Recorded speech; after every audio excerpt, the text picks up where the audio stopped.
बहुत से लोगों को टायर्स के हवाले से मालूमात नहीं होती और वो जानना चाहते हैं कि भाई अगर हमें टायर के हवाले से मालूमात जानना चाहें तो वो किस पे ट्रस्ट करें, या शॉपकीपर्स या कंपनीज पे इतना वो ट्रस्ट नहीं करते। अच्छा, इसके हवाले से मैं आपको मेजर जो मालूमात है टायर्स पे जो नंबर्स लिखे होते हैं उनके हवाले से बताता चलूँ कि इसमें बहुत से टायर होते हैं जैसे सपोज अगर एक टायर लेते हैं उसका नंबर है 205/55, तो 205 जो होगी 205 मिलीमीटर इसकी टायर की चौड़ाई होगी, जो इसकी चौड़ाई होती है। /55 जो होगा वो उसकी हाइट 55 मिलीमीटर नहीं होगी, बल्कि ये 55 जो होगा वो रेशियो होगा 205 का, यानी 205 का 55% उसकी हाइट में आएगा। आर होता है वो कंस्ट्रक्शन टाइप होती है कि ये रेडियल टायर है। जो R16 या R15 इसका अलॉय रिम का डायमीटर होता है। एक और नंबर भी मेंशन होता है उसमें 98H लिखा हुआ है, तो 98 लोडिंग इंडेक्स होता है कि ये टायर कितना वेट उठा सकता है, तो ये 98 का मतलब है कि ये 700 kg के करीब वेट कैरी कर सकता है। इस एज जो होता है वो स्पीड रेटिंग होती है कि ये टायर कहाँ तक किस स्पीड तक जो है वो बेयर कर सकता है। तो जो इसकी 98H है, तो एज का मतलब है 210 किलोमीटर तक की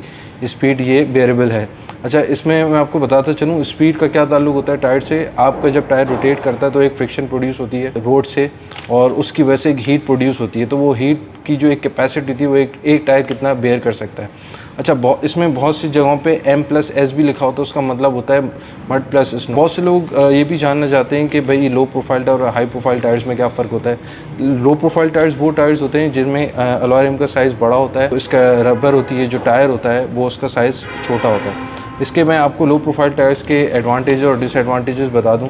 सबसे पहले जो लो प्रोफाइल के एडवांटेजेस हैं वो ये है कि इनकी रोड ग्रिप बड़ी अच्छी होती है, आपकी ब्रेकिंग सिस्टम बड़ी इन्हांस हो जाती है, व्हीकल स्टेबिलिटी कंट्रोल आ जाता है उसमें, और वाइड होने की वजह से वो रोड पे बैलेंस होकर गाड़ी ग्रिप के साथ चलती है, स्लिप होने के चांसेस कम होते हैं, फ्यूल एफिशिएंट हो जाती है और कॉर्नर पे मूव करने के लिए आपको जो हैंडलिंग होती है वो भी बड़ी सहूलत देती है ड्राइवर। और डिसएडवांटेजेस जो सबसे ज़्यादा हैं वो एक तो एक्सपेंसिव होते हैं, दूसरा इनकी लाइफ स्पैन जो होता है वो बहुत ज़्यादा कम होता है। लेस शॉक एग्जॉर्बर होते हैं, उसकी वजह ये है कि जब कोई भी इम्पैक्ट आता है तो वो जो इम्पैक्ट होता है गड्ढा या पत्थर की सूरत में वो डायरेक्टली इम्पैक्ट देता है आपके रिम को और आपके सस्पेंशन को। प्रोफाइल टायर्स वो टायर्स होते हैं जिनमें टायर साइज़ मोटा होता है और उनका रिम साइज़ स्टैंडर्ड होता है, छोटा होता है। उसके जो एडवांटेज है वो सबसे एक तो ये कि चीप इन वेट होते हैं, उनकी लाइफ पीरियड जो होता है वो थोड़ा सा बेहतर होता है। इस वाइड नहीं होते, चौड़े नहीं होते, नॉर्मल होते हैं। शॉक एब्जॉर्बिंग कैपेसिटी इनकी ज़्यादा होती है as compare to the low profile tyre. इनके जो डिसएडवांटेजेस हैं, स्टीयरिंग हैंडलिंग इतनी ज़्यादा मज़ेदार नहीं है। उसमें एक और प्रॉब्लम भी आता है कि अगर हाइट और गार है तो वो अगर रिम आपका घूमता है, टायर अपनी जगह पे रहता है और एक रिम्पल का इम्पैक्ट होता है। साइड इन्फ्लेशन का खतरा भी होता है कि अगर आपकी गाड़ी का टायर मोड़ है तो ये रबर का जो हिस्सा बाहर निकला हुआ ये अंदर चला जाएगा और उस तरफ से इन्फ्लेशन है वो बाहर की तरफ निकलेगा। कैटेगरी आती है वाइड टायर्स। बहुत से लोग पूछते हैं कि भाई हम अपनी गाड़ी में थोड़े से चौड़े टायर डलवाएं या थोड़े जो डिफ़ॉल्ट टायर आ रहे हैं कंपनी की तरफ से वो डलवाएं। तो जो वाइड टायर्स होते हैं उनके हवाले से मैं जो बेसिक चीज़ें वो बताता चलूँ कि वाइड टायर्स आपको ग्रिप तो अच्छी दे देंगे, जैसे ऑफ रोडर्स हैं या ट्रक्स हैं वो वाइड टायर इस्तेमाल करते हैं। डिसएडवांटेजेस ऑफ वाइड टायर्स, एक तो ब्रेकिंग सिस्टम आपका इतना अच्छा नहीं होता, थोड़े से एक्सपेंसिव भी होते हैं, फ्यूल एवरेज बहुत ज़्यादा आपकी गाड़ी का ख़राब होता है, आपका स्टीयरिंग भी थोड़ा हैवी लगता है और एक्सीलरेशन का जो इम्पैक्ट होता है वो भी थोड़ा सा रिड्यूस हो जाता है। बहुत से लोग एक और भी चीज़ पूछना चाहते हैं कि भाई हमारी गाड़ी में अगर ये डिफ़ॉल्ट टायर आ रहा है तो अगर हम उसको अपग्रेड कराना चाहें 15 इंच का टायर रिकमेंड किया गया कंपनी की तरफ से, हम 17 का या 16 का टायर लगाने, तो उसमें आपको मैं बताता चलूँ वो दिखने में तो अट्रैक्टिव है लेकिन उसके नुकसान बहुत ज़्यादा होते हैं। एक तो स्पीडोमीटर की रीडिंग जो है वो आपकी हमेशा गलत बताएगा, रोटेशन में स्ट्रगल करता है,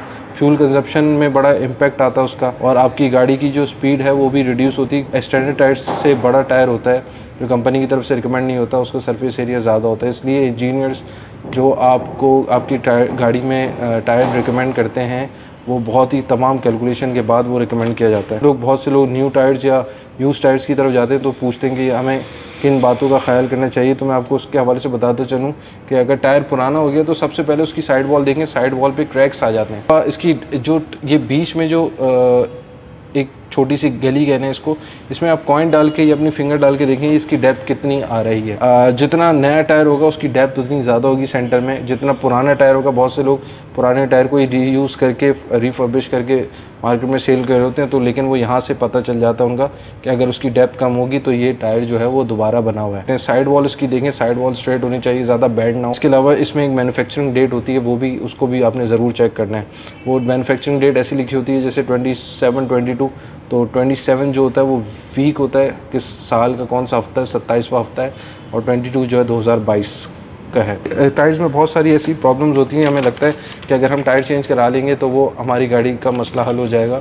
ऐसा नहीं है, बहुत से टायर्स के इश्यूज़ ऐसे होते हैं जिसकी वजह से टायर का मसला नहीं होता बल्कि सस्पेंशन, अलाइनमेंट या बैलेंस का मसला होता है। सबसे पहले मैं आपको बताते चलूँ कि अगर आपकी गाड़ी के टायर्स पे पैचेस जो हैं वो अनइवन क्रॉस की सूरत में घिसे हुए हैं तो वो आपकी गाड़ी का सस्पेंशन का इशू है, वो आपके टायर का मसला नहीं है। इसके अलावा अगर आपके साइड में साइड घिसी हुई घिस गई हैं तो इनसफिशेंट एयर है, क्योंकि जब ये एयर पूरी नहीं होगी तो ये पैच जो है वो बैलेंस होके ज़मीन से कांटेक्ट नहीं करेगा बल्कि साइड वॉल्स कांटेक्ट करेंगी, सेंटर एरिया कांटेक्ट नहीं करेगा, जिसकी वजह से लोड ज़्यादा होने की वजह से वो घिसाई उस पर ज़्यादा होगी। अगर आपकी टायर के सेंटर में घिसाई ज़्यादा है तो उसका भी मैं आपको बताता चलूँ कि ओवर एक्सेसिव एयर है टायर के अंदर, जिसकी वजह से वो सेंटर से बैंड हो रहा है और वो कांटेक्ट एरिया जो है वो सेंटर में कांटेक्ट होने की वजह से वहाँ पे ज़्यादा उस पर लोड पड़ा और वो ज़्यादा हिस्सा घिस रहा है। अनइवन स्पॉट्स आते हैं आपके टायर्स पे, कुछ जगहों पे स्पॉट्स आते हैं घिसे हुए, उसका भी मैं बताता चलूँ। वो टायर की गाड़ी की बैलेंसिंग और व्हील अलाइनमेंट का मसला होता है, वो टायर का मसला नहीं होता। इसके अलावा अगर आपके टायर में वन साइड पे अगर रगड़ ज़्यादा लगी हुई है तो उसमें भी आपकी गाड़ी के टायर का मसला नहीं है बल्कि गाड़ी के अलाइनमेंट का इशू है। तो ये था हमारी तरफ से। अच्छा, last but not the least, tyre rotation के हवाले से जब भी पंचर वाले के पास हम जाते हैं उसमें हमें ये पता करना होता है कि ये अगर हम टायर चेंज कर दें तो थोड़ी सी लाइफ बढ़ जाती है, लेकिन टायर किस तरीके से चेंज करना है उसके हवाले से बताता चलूँ कि अगर आपकी गाड़ी फ्रंट व्हील ड्राइव है तो फ्रंट व्हील में को ऐसे आप चेंज करेंगे फ्रंट व्हील टायर की कि अगले वाले टायर जो हैं वो बिल्कुल उसी सिम्त में पीछे जाएंगे, उसी डायरेक्शन में पीछे जाएंगे, और पीछे वाला टायर जो है वो उसी डायरेक्शन में डायगनल बल्कि अपोजिट पोजीशन में जाके वो अटैच होगा, रिप्लेस होगा। और अगर आपकी गाड़ी ऑल व्हील ड्राइव है तो बिल्कुल दोनों टायर्स क्रॉस में चेंज होंगे, मतलब फ्रंट टायर रेयर का लेफ़्ट पे जाएगा और फ्रंट लेफ़्ट वाला टायर जो है वो रेयर के राइट पे जाएगा। तो that's all from my side. अगर आपको ये वीडियो अच्छी लगी तो ज़रूर मेरे चैनल सब्सक्राइब कीजिएगा, और अगर किसी टॉपिक पर आप मालूमात चाह रहे हैं तो उस हवाले से भी कमेंट्स में ज़रूर मेंशन कीजिएगा, और अगर कोई आपका दोस्त इस हवाले से जानना चाहता है, मालूमात लेना चाहता है तो ज़रूर उसको शेयर कीजिएगा। अपना बहुत ख्याल रखिएगा। अल्लाह हाफ़िज़।